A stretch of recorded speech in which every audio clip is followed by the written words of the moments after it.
ভূমিকম্প পরবর্তী পরিস্থিতিতে আগামী ৬ ডিসেম্বর পর্যন্ত ঢাকা বিশ্ববিদ্যালয় বন্ধ ঘোষণার পর থেকে হল ছাড়তে শুরু করেছেন শিক্ষার্থীরা। সকাল থেকেই প্রয়োজনীয় জিনিসপত্র নিয়ে বিভিন্ন হলের শিক্ষার্থীরা হল ত্যাগ করছেন। ভূমিকম্পের এমন আতঙ্কে বিশ্ববিদ্যালয়ের প্রশাসনের এমন সিদ্ধান্তকে স্বাগত জানিয়েছেন শিক্ষার্থীরা।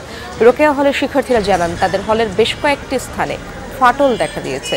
বন্ধের সিদ্ধান্তকে স্বাগত জানিয়ে তারা বলেন, এই সময়টিতে যতটুকু সম্ভব সংস্কার করা গেলে ঝুঁকিমুক্তভাবে হলে থাকা যাবে। ঢাকা বিশ্ববিদ্যালয়ের রোকেয়া হল, মহসিন হল, শহীদুল্লাহ হল সহ অধিকাংশ হলই জরাজীর্ণ। এর আগে নিরাপদ আবাসনের দৃশ্যমান সমাধান সহ ৩ দফা দাবিতে রাতভর ভিসির বাসভবনের সামনে অবস্থান করেন ক্যাম্পাসের কয়েকজন আবাসিক শিক্ষার্থী। পরপর ২ দিনে ভূমিকম্পে আতঙ্ক ছড়িয়ে পড়েছে ক্যাম্পাস জুড়ে। হল বন্ধ করে দিয়েছে, আমি মনে করি যেটা ভালো একটা কাজ করেছে। 15 দিনের জন্য একটা অবজারভেশনে যাচ্ছে সবাই। ইতিবাচক হিসেবেই দেখছি আপাতত, কারণ যেহেতু একটা সার্বিক বিপদের শঙ্কা আছে। যতটুকু সম্ভব ইন্সপেকশন করে অ্যাটলিস্ট মেরামতের যে জায়গাগুলো আছে বা অলরেডি যে ফাটলগুলো দেখা দিয়েছে সেগুলোর চিন্তাভাবনা করে আসলে আমার মনে হয় যে এবং শিক্ষার্থীরাও কোঅপারেট করছে প্রশাসনকে। দর্শক, আমরা দেখছিলাম কিছু শিক্ষার্থী বলছেন যে অনেকেই কোঅপারেট করছেন, তারা হল ছাড়ছেন।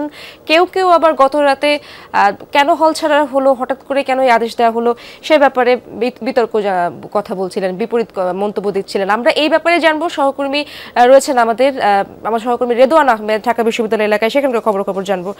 রেদওয়ান, সেখানকার খবর জানাবেন। শিক্ষার্থীরা তো অনেকেই হল ছেড়েছেন বা ছাড়বেন, কবে নাগাদ আবার ক্লাস পরীক্ষা স্বাভাবিকভাবে চলবে সেই ব্যাপারে জানতে চাই। এবং একটি সংস্কারের কথা বলা হচ্ছে, সেই কার্যক্রম কবে থেকে শুরু হবে? বিশ্ববিদ্যালয় বন্ধ ঘোষণাকে কেন্দ্র করে কিন্তু শিক্ষার্থীদের মধ্যে মিশ্র প্রতিক্রিয়া আমরা দেখতে পেরেছি।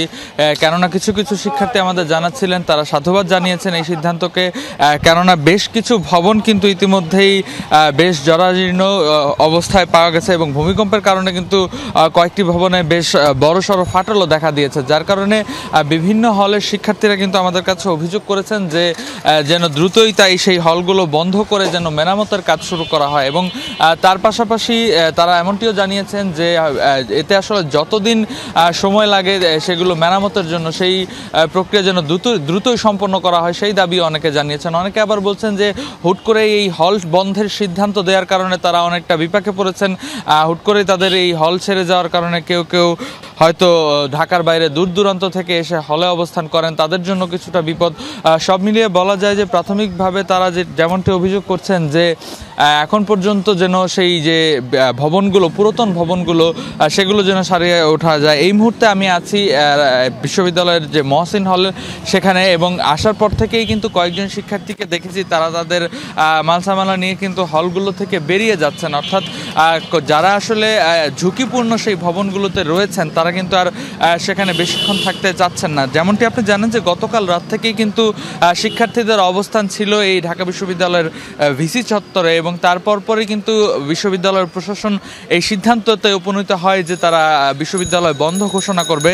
এবং তারপর আজকে 5টার মধ্যে হলগুলো খালি করে দেওয়ার জন্য শিক্ষার্থীদের কাছে অনুরোধ জানানো হয়। এবং এরই প্রেক্ষিতে কিন্তু বিভিন্ন হল থেকে দেখছি আমরা শিক্ষার্থীরা ইতিমধ্যেই বেশিরভাগ শিক্ষার্থী কিন্তু হলগুলো ছেড়ে চলে গেছেন। যারা খুব বেশি দূর দূরান্তে যাবেন তারা হয়তো দুপুরের পর কিংবা বিকালের পর তারা হলগুলো থেকে বেরিয়ে যাবেন। এবং শিক্ষার্থীরা যেটি বলছেন যে এই হলগুলো বন্ধ রাখার যে সময়টুকু, সেই সময়টুকুতে যেন এই ভবনগুলো যেন পর্যবেক্ষণ করা হয় এবং যেসব জায়গায় ফাটল দেখা দিয়েছে ভবনের হলগুলোর কিংবা যেসব জায়গায় ক্লাস করা হয় সেগুলোর ভবন যেগুলোতে আসলে ফাটল দেখা গিয়েছে সেগুলো যেন দ্রুতই সেগুলো নিরসন করে সেগুলো ঠিকঠাক করে মেরামত করে তারপর যেন তাদের ক্লাসের ব্যবস্থা করা হয় এবং বিশ্ববিদ্যালয় খুলে দেওয়া হয়, এমন দাবি কিন্তু তারা জানিয়েছেন। অনেক ধন্যবাদ আপনাকে রেদওয়ান।